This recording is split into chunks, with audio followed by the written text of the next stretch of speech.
Hello friends, नमस्कार। स्वागत है आप सभी का एक बार फिर से आपके अपने YouTube चैनल लक्ष्य द गोल एकेडमी में। देखिए, आज ये नई सुबह और नई शुरुआत के साथ हम नए बैच के साथ फिर से शुरू हो रहे हैं भूगोल के साथ।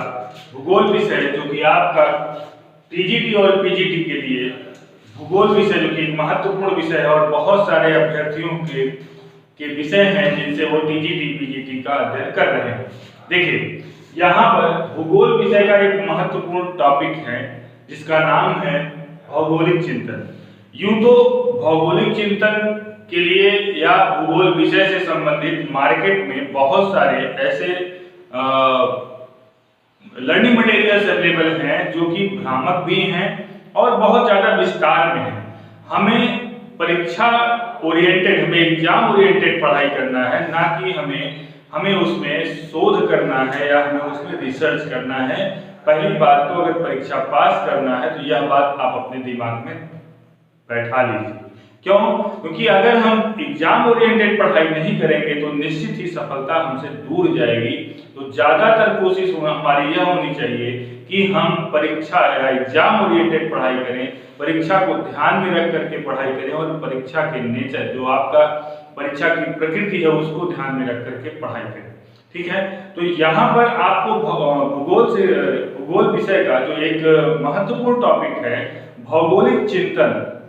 भौगोलिक चिंतन, उस पर आज हम चर्चा कर लेंगे और आपस में बैठ करके हम अध्ययन भी करने की कोशिश करेंगे और समझेंगे कि भौगोलिक चिंतन का विकास भूगोल में किस तरीके से आगे बढ़ा। देखिए, यूं तो अगर बात किया जाए तो सभी विषयों के अपने अपने ऐतिहासिक पृष्ठभूमि होते हैं। क्यों?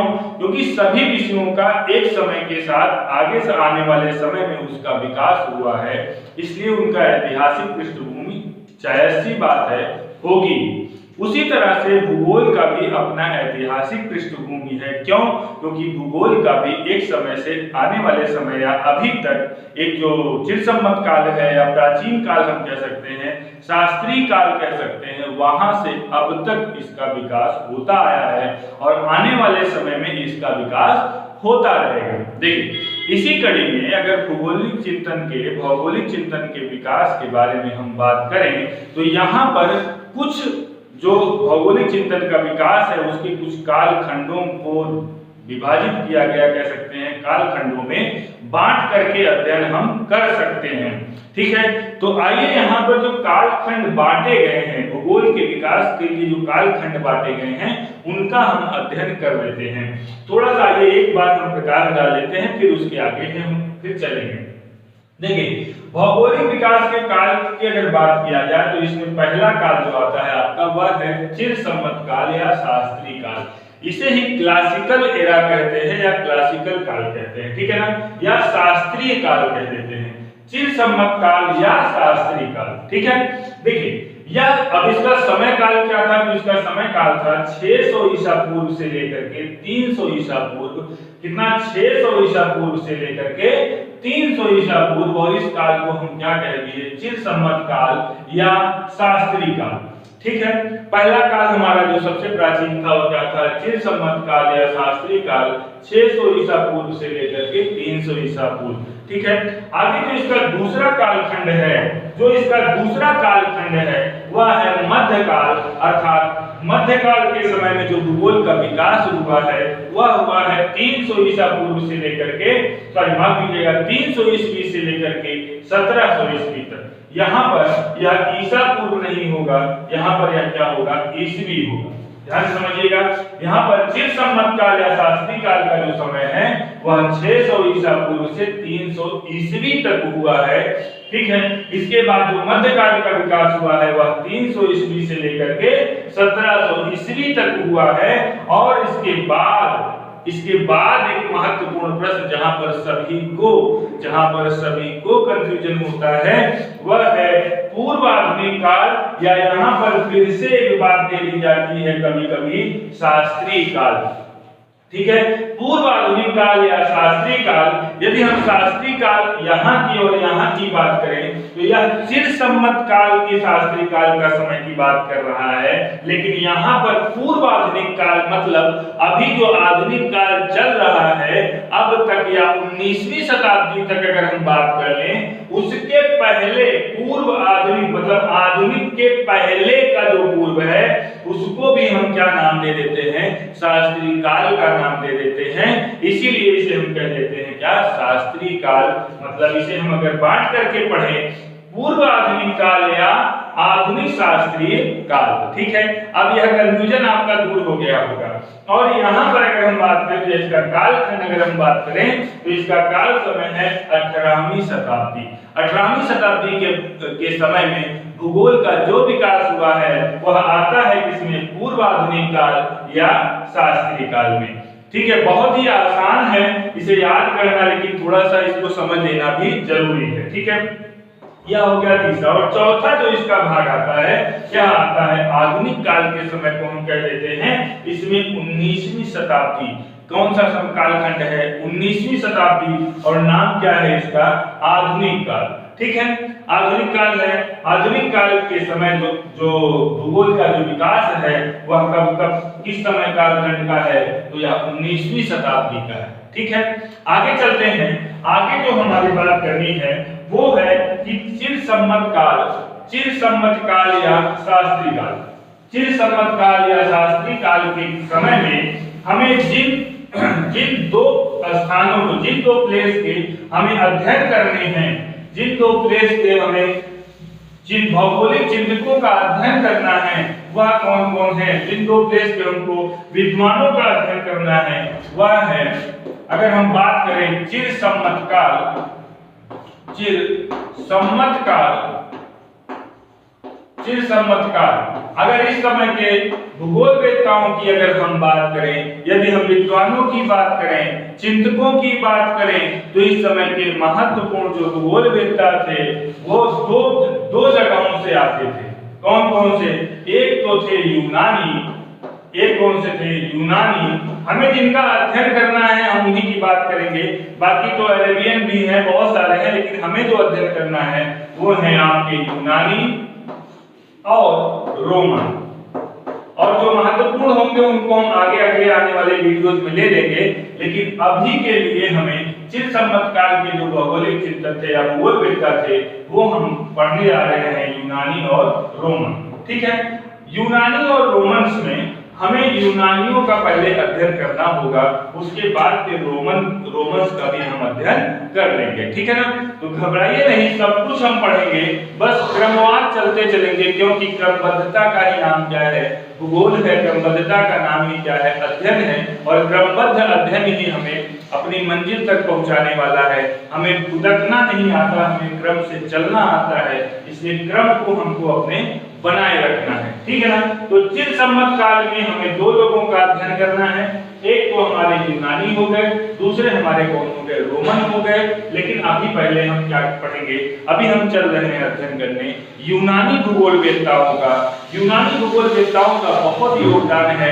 आप समझिए वो प्रारंभिक काल था जब हम भूगोल विषय के बारे में कुछ जानते ही नहीं थे, लेकिन फिर भी छोटी छोटी बातें आज हमें भूगोल के आज आधुनिक समय में आप भूगोल के बारे में सोचिए हम कहां से कहां पहुंच गए हैं। लेकिन वह समय जब शून्य से चला गया था, वह समय जब होमर ने कभी इलियड और ओडिसी लिखी, अभी हम सब चर्चा करेंगे आगे चल करके, तो उस समय को अगर हम याद करें और आज के समय को देखें तो वो जीरो से स्टार्ट तो कभी ना कभी तो करना होता है ना, तो यही जीरो से स्टार्ट करते हैं यूनानी।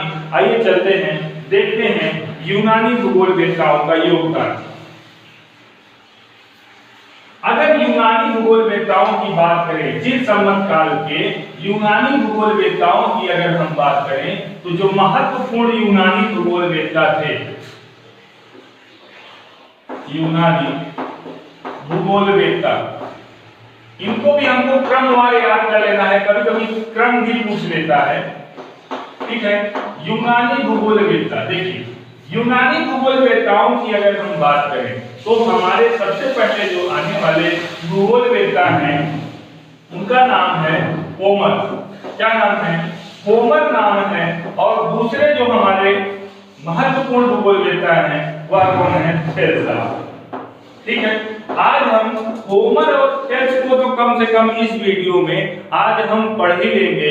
होमर और थेल्स के बारे में आज इनको दोनों को हम ले लेंगे और उनको इसी वीडियो में आज हम खत्म कर देंगे। ठीक है, लेकिन उससे पहले यूनानी भूगोलवेत्ताओं का जो क्रम है उसको हमको जान लेना जरूरी है। तो होमर, थेल्स और इसके साथ साथ एनेक्सीमेंडर हैं। इनके बाद आते हैं एनेक्सीमेंडर। क्या है? एनेक्सीमेंडर हैं। ठीक है, होमर, थेल्स, एनेक्सीमेंडर, और इसके बाद जो आते हैं हिकैटियस साहब आते हैं। कौन आते हैं? हिकैटियस साहब आते हैं। हिकैटियस, और इसके बाद आप सबको पता है कि कौन आते हैं? हेरोडोटस साहब आते हैं। हिकैटियस के बाद हेरोडोटस। ठीक है ना? देखिए, हमने कहा होमर के बाद थेल्स के बाद एनेक्सीमेंडर के बाद हिकैटियस के बाद हेरोडोटस, होमर, थेल्स, एनेक्सीमेंडर, हिकैटियस, हेरोडोटस, और इसके बाद जो आपका अगला क्रम है, अगला जो भूगोलवेत्ता है वो हमारे हैं प्लेटो साहब। कौन है? प्लेटो साहब है। प्लेटो हैं। इसके बाद कौन आएगा? प्लेटो आएंगे। प्लेटो के बाद समझिए, प्लेटो के बाद आपके आएंगे अरस्तु साहब। कौन आएगा? अरस्तु आएंगे। देखिए, बड़े ही अगर आप इंटरेस्ट के साथ पढ़िएगा ना तो बड़ा ही मजेदार विषय है, लेकिन भौगोलिक चिंतन में पता नहीं क्यों लोगों को क्या निराशा हो जाती है। इतना आनंद का विषय है, इतना आनंद का जो ये पार्ट है, बड़ा ही मजा आता है पढ़ने में। ठीक है ना? देखिए, प्लेटो के बाद आते हैं कौन? अरस्तु आते हैं। कौन आते हैं? अरस्तु। एक बार फिर से हम रिवाइज करते हैं, क्योंकि हमको क्या करना है? याद करना है। तो होमर, थेल्स, एनेक्सीमेंडर, हिकैटियस, हेरोडोटस, फिर प्लेटो, फिर कौन आएगा? अरस्तु आएंगे, फिर आएंगे इरेटोस्थनीज। कौन आएगा? इरेटोस्थनीज आएंगे। कौन आएगा? इरेटोस्थनीज साहब आएंगे। ठीक है, इरेटोस्थनीज के बाद हिप्पारकस आएंगे। कौन आएगा? हिप्पारकस आएंगे।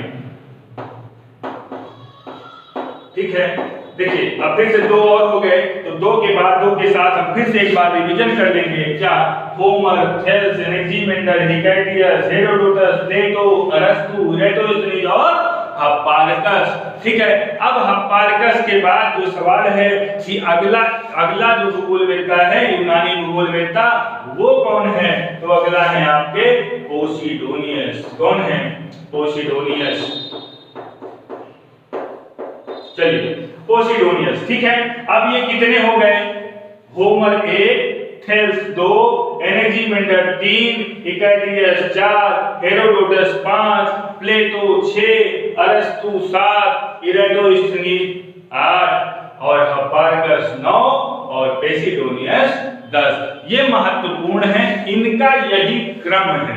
ठीक, ध्यान रखिएगा, इनका यही क्रम है और इसी क्रम को कभी कभी सजाने के लिए भी दे दिया जाता है, कभी कभी इनको क्रम और लगाने के लिए दे दिया जाता है। तो हम वहां पर अगर इसको याद नहीं रखते हैं तो यह हमारा क्या हो जाता है? गलत हो जाता है। तो एक बार हम हट जा रहे हैं, आप स्क्रीनशॉट ले लीजिए तुरंत, फट से फिर आगे हम बढ़ते हैं। ठीक है, आज हम होमर और थेल्स को खत्म करके आगे बढ़ेंगे। क्लियर? क्योंकि जल्दी से स्क्रीनशॉट लीजिए, हम इसको इरेज करते हैं। चलिए, देखिए, अब हमारे पहले जो यूनानी भूगोलवेत्ता हैं वो हैं होमर। आइए आज होमर और थेल्स को हम लोग खत्म कर देते हैं। ठीक है ना? खत्म करने का मतलब ये है कि आज उनको हम ले लेते हैं, पढ़ लेते हैं, और पढ़ करके हम उनके बारे में फिर रिवीजन भी कर लिया करेंगे। ठीक है ना? पहले हमारे जो भूगोलवेत्ता हैं उनका नाम है होमर। क्या नाम है? होमर। आइए समझते हैं होमर के बारे में। इनका जो समय काल है वो है 900 BC। इनका समय काल जो है वो क्या है? 900 BC। देखिए, होमर साहब पहली बात तो कभी कभी यही पूछ लेता है छोटे छोटे बड़े एग्जाम में, छोटे छोटे एग्जाम में या बड़े एग्जामों में पूछ लेता है होमर कहाँ के भौगोलिक चिंतक थे या कहाँ के भूगोलवेत्ता थे, तो हमारा सीधा सीधा होना चाहिए यूनान के थे भाई, ठीक है ना। अब देखिए पहली बात, होमर का जो समय कालखंड है वह टाइम पीरियड है वो है कितना, 900 बीसी है, ठीक है। 900 बीसी के समय के थे कौन, होमर साहब, ठीक। आइए, इन्होंने एक महाकाव्य लिखा, एक लिखा दो लिखा, ठीक है ना। कभी कभी इलियड ओडिसी दोनों जोड़ करके पढ़ लेते हैं तो कंफ्यूजन होता है, ठीक। चलिए, इन्होंने दो महाकाव्य लिखा और दोनों का जो नाम था, दोनों को जो नाम था भैया वो था, एक का नाम था इलियड नाम था और दूसरे का नाम क्या था, ओडिसी। चलिए, इलियड और ओडिसी ये दो महाकाव्य लिखा किसने, होमर साहब ने लिखा। अब सवाल ये है कि इस इलियड और ओडिसी में होमर ने भूगोल से संबंधित क्या ऐसी चीज दे दी जिसकी चर्चा हम भूगोल में आज कर रहे हैं, क्या ऐसा दे दिया, ठीक। तो इलियड और ओडिसी में होमर साहब ने क्या दे दिया, इन्होंने कहा कि यहाँ पर जो हम दिखा रहे हैं, जिन लोगों के बारे में हम बता रहे हैं, उन लोगों का ना केवल जनपदों का वर्णन हम कर रहे हैं, बल्कि मानवों के बारे में भी हम बता रहे हैं। इसका मतलब क्या है, इसका मतलब यह है कि इलियड और ओडिसी जो कि क्या थी, महाकाव्य थी, मतलब महाकाव्य का मतलब क्या है, महाकाव्य का मतलब है कि यह पद्य में थी, ना कि किसमें थी, गद्य में थी। तो ध्यान रखिएगा, पद्य में थी। और इसमें होमर साहब ने बताया, क्या बताया कि मनुष्यों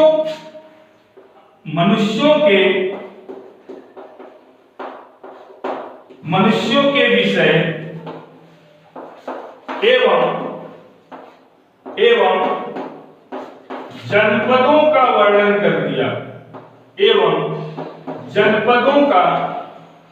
वर्णन कर दिया,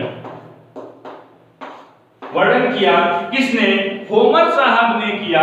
इसीलिए तो हम पढ़ रहे हैं क्योंकि भूगोल विषय में क्या है, वह शून्यकाल था, वह भूगोल का शून्यकाल है। उस समय तो अगर जनपद का वर्णन करना ही बड़ी बात है, मनुष्यों के विषय में बात करना ही बात अलग बहुत बड़ी बात है। तो यह बात समझिए कि उस समय इलियड और ओडिसी में जो कि महाकाव्य थी, कैसा पद्य वर्जन में था, इसके होमर के, उन्होंने क्या बात किया, मनुष्यों के विषय में एवं उनके जनपदों का वर्णन कर दिया।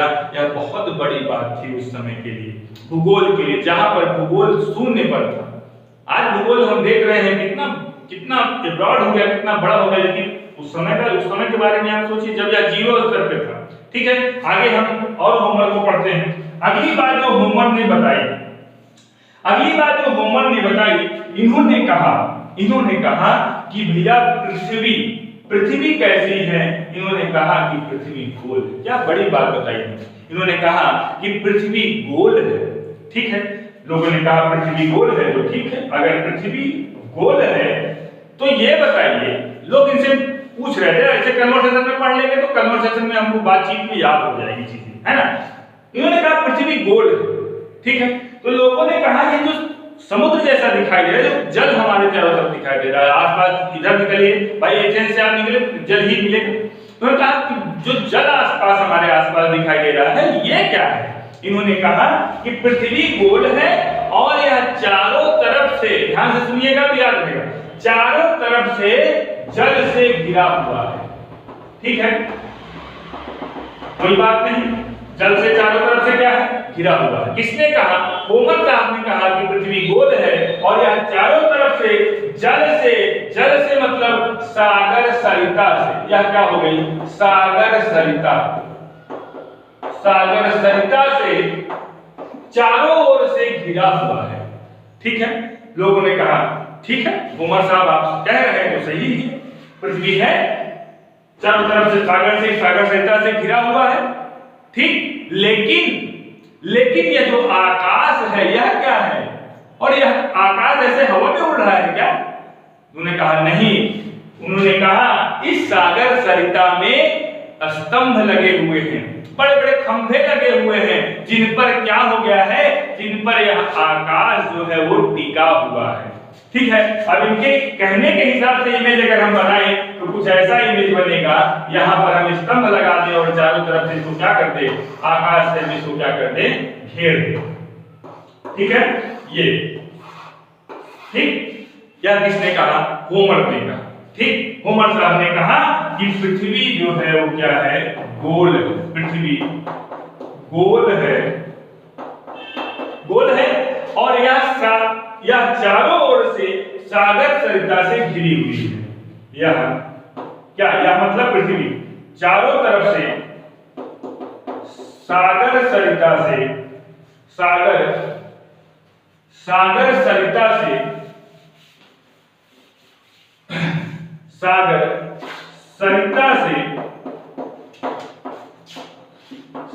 घिरा हुआ, सागर सरिता से घिरा हुआ है। ठीक है, फिर हमने कहा, उन्होंने उनसे पूछा गया आकाश क्या है, या आकाश किस पर टिका हुआ है, तो उन्होंने कहा कि यह आकाश, अगली बात हम लिख रहे हैं, आकाश लंबे लंबे खंभों पर टिका हुआ है, लंबे खंभों पर टिका हुआ है। ठीक है, उन्होंने कहा कि पृथ्वी गोल है, यह सागर सरिता से घिरा हुआ है और आकाश लंबे खंभों पर टिका हुआ है। ठीक है, अब लोगों की क्वेरी और बढ़ती गई। लोगों ने कहा कि होमर साहब जब इतना बता ही दिए हैं तो एक बात और बता दीजिए, ये जो सुबह शाम लाल लाल सूर्य दिन भर चमकता है, इतना ताप है इसका, गर्मी बढ़ा रहा है, यह क्या है, कहां से आता है ये? होमर साहब ने कहा कि यह जो आपको हम बताए थे सागर सरिता ना, ये इसी सागर सरिता से ही सूर्य निकलता है और इसी में फिर से क्या हो जाता है, डूब जाता है। ध्यान समझे, फिर से समझिए, उन्होंने कहा कि इसी सागर सरिता से सूर्य निकलता है और इसी सागर सरिता में फिर से सूर्य डूब जाता है। ठीक है, तो फिर अगली बात हम लिखेंगे, कर देंगे कि भैया सूर्य सागर सरिता से ही बाहर निकलता है, सूर्य सागर सरिता से ही बाहर निकलता है, सागर सरिता से ही बाहर निकलता है और पुनः इसी में समाहित हो जाता है, पुनः इसी में समाहित हो जाता है। ठीक है ना, देखिए ये सब बातें क्योंकि यहाँ से प्रश्न पूछे जाते हैं, इसलिए इन सब को पढ़ना जरूरी है, अध्ययन जरूरी है। इनको बातों को ध्यान से समझ लीजिएगा, इनको, क्योंकि इनकी जानकारी बहुत क्वेश्चन यहीं से आते हैं, कहीं और बाहर से नहीं आएंगे। जो जितना हम बता रहे हैं होमर के बारे में ज्यादा क्वेश्चन आएंगे नहीं। पहली बात, एक दो बातें छूटेंगी तो उसको हम क्वेश्चन आंसर राउंड में घसीट लेंगे। मान लीजिए छूट जाती है, छूटेगी नहीं, छूटती है तो उसको हम क्वेश्चन आंसर राउंड में ले लेंगे। ठीक है ना, देखिए उन्होंने कहा कि सूर्य सागर सरिता से ही बाहर निकलता है और पुनः इसी सागर सरिता में फिर से डूब जाता है। ठीक, अगली बात कही चलते हैं, क्या बताया उन्होंने। चलिए, अब अगली बात उनसे पूछी गई कि ये बताइए होमर साहब कि ये बताइए ये हवा पवन चल रही है, ये क्या है, कैसे आती है, क्या है ये? उन्होंने पवनों के बारे में भी बताया। इसलिए होमर साहब ने पवनों के बारे में भी बता दिया। क्या बता दिया, आइए समझते हैं। उन्होंने 4 पवन बताए। अब 4 पवन बताए तो चारों दिशा से आने वाले पवनों के बारे में बताया। 4 पवन बताया, चारों दिशाओं से आने वाली पवनों के बारे में बता दिया। ये उत्तर दिशा की पवन है, ये पूर्व दिशा की पवन है, ये दक्षिण दिशा की पवन है और पश्चिम दिशा की पवन है। लोगों ने कहा कैसे जाने ये पूर्व दिशा की पवन है, उसको भी बता दिया कि ये इस दिशा से आएगी पवन तो ऐसे ही हवा आएगी, इस दिशा से आएगी, अगर दिशा भ्रम हो जाए तो भी होमर साहब ने बता दिया कि ऐसी पौने आएंगी। आइए समझ लेते हैं कौन सी पौने किस दिशा में आएंगी, उनका नाम उन्होंने नामकरण कर दिया, पौनों का नामकरण कर दिया। आप सोचिए टाइम पीरियड जरा देखिएगा 900 BC। 900 BC के समय में होमर साहब ने नामकरण कर दिया। आइए समझते हैं क्या क्या नाम है। ठीक है,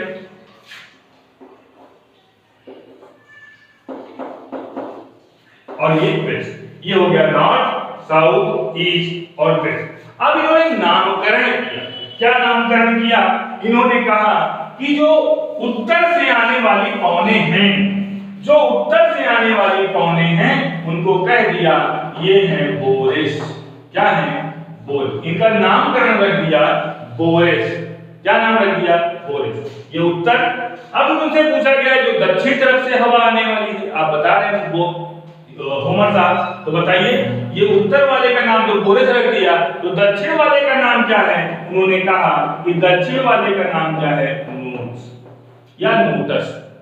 दक्षिण वाले का नाम नोटस, उत्तर वाले का नाम बोरेस। तो पूछा गया कि पूर्व वाले का नाम क्या है? तो उन्होंने कहा कि पूर्व वाले का नाम ह्यूरस। क्या है? ह्यूरस। ह्यूरस पूर्व से आने वाली पौनों का नाम ह्यूरस है। उत्तर से आने वाली पौनों का नाम बोरेस है। दक्षिण से आने वाली हवाओं का नाम या पौनों का नाम नोटस है। ठीक है, और उनसे पूछा गया कि पश्चिम दिशा से आने वाली हवाओं का नाम क्या है? उन्होंने कह दिया कि इसका नाम जयफेरस। क्या नाम है? जयफेरस है। कहीं बताइए होमर साहब, ये नाम तो बता दिए आप, हम पहचानेंगे कैसे जानेंगे कि इसका नेचर क्या है? कैसे जानेंगे? पूरब से आ रही, पश्चिम से आ रही दिशा मान लीजिए हमको ना मालूम हो तो तभी होमर साहब ने इन पौनों की पहचान करा दी। क्या पहचान करा दी? आइए समझते हैं। इन्होंने कहा कि जो उत्तर से आने वाली हवाएं हैं, जो उत्तर से आने वाली हवाएं हैं वो ठंडी होंगी। कैसी होंगी? ठंडी होंगी। तो बोरेस पवन उन्होंने बताया कि जो बोरेस पवन है वो कैसी होगी, उसका नेचर कैसा होगा? तो उन्होंने कहा कि बोरेस पवन का नेचर कैसा होगा? ठंडा होगा। फिर इनसे पूछा गया कि ये नोटस का कैसा नेचर होगा? इन्होंने कहा कि नोटस पवन का जो नेचर है वो झंझावती होगा। कैसा होगा? झंझावती होगा। मतलब तेज चलेगी, सीधी सी बात, और दक्षिण तरफ से आएंगी। ठीक, झंझावती हवाएं आएंगी। इनका नेचर मतलब नोटस का जो नेचर होगा वह झंझावती। देखिए यहां से प्रश्न हल्के में मत लीजिएगा। क्यों? क्योंकि यहां से मिलाने के लिए आता है आपसे। नोटस, जयफेरस, बोरस, ह्यूरस, एबीसीडी तो हो गए 4। आराम से पेपर का एक क्वेश्चन बन जाता है। बताइए बोरस कैसी हवा है? ठंडी हवा है। बताइए नोटस कैसी हवा है? झंझावती हवा है। ठीक है, फिर आगे ह्यूरस और फिर जयफेरस के बारे में बात करेंगे। तो उन्होंने कहा ह्यूरस कैसी हवा है? इन्होंने कहा ह्यूरस कैसी हवा है भाई? उष्ण हवा है। कैसी है? कैसी पवन चलती है? जो पूर्व से आने वाली पवनें हैं वो कैसी आएंगी? उष्ण आएंगी। कैसे आएंगी? उष्ण। इसको समझना बड़ा आसान है। बोरेस मतलब क्या हो गया? उत्तर से आएंगी। उत्तर से आने का मतलब क्या हो गया? उत्तरी ध्रुव से आने वाली हवाएं कैसी होंगी? ठंडी होंगी। बस होमर साहब ने देख लिया, समझ लिया, समझा दिया लोगों को। ठीक है, ह्यूरस उष्ण हो जाएगा। और अगर जयफेरस की बात की जाए, इन्होंने बड़ी अच्छी बात बताई। इन्होंने कहा जयफेरस की जो हवा होगी वो खुशबूदार होगी, बड़ी बहुत अच्छी गंध आएगी, महकेंगी। ठीक है, ऐसी हवाएं जब आए तो उसको हम क्या नाम दे देंगे? उसको हम नाम दे देंगे जयफेरस। तो जयफेरस जो आएगी वह सुगंधित हवा आएगी। कैसी हवा आएगी? सुगंधित हवा आएगी। सुगंधित हवा या सुगंधित पवन या सुगंधित पवन। ठीक है, अब देखिए हमने आज होमर को इस वीडियो में पढ़ लिया। ठीक है, वीडियो थोड़ा ज्यादा लंबा हो जाएगा। ठीक, अभी लाइव नहीं आ पा रहे हैं क्योंकि कुछ जो है टेक्निकल भी चल रहा है, टेक्निकल इश्यूज भी हैं। बहुत जल्द 1 या 2 दिन में, कल परसों में हम लाइव आना शुरू हो जाएंगे आपके सामने। धन्यवाद, आप साथ में बने रहें। और एक बात और, अगर आपको एडमिशन लेना है तो हमारे यहाँ पर बैच स्टार्ट हो चुके हैं।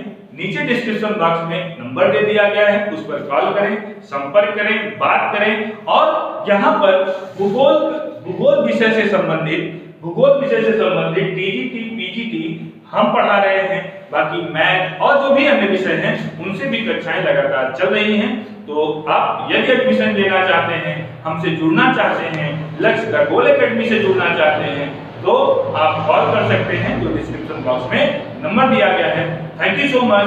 लगातार तैयारी करते रहिए और रिवीजन भी साथ में करते रहिए ताकि कोई चीज छूट के जाने ना पाए। Thank you so much.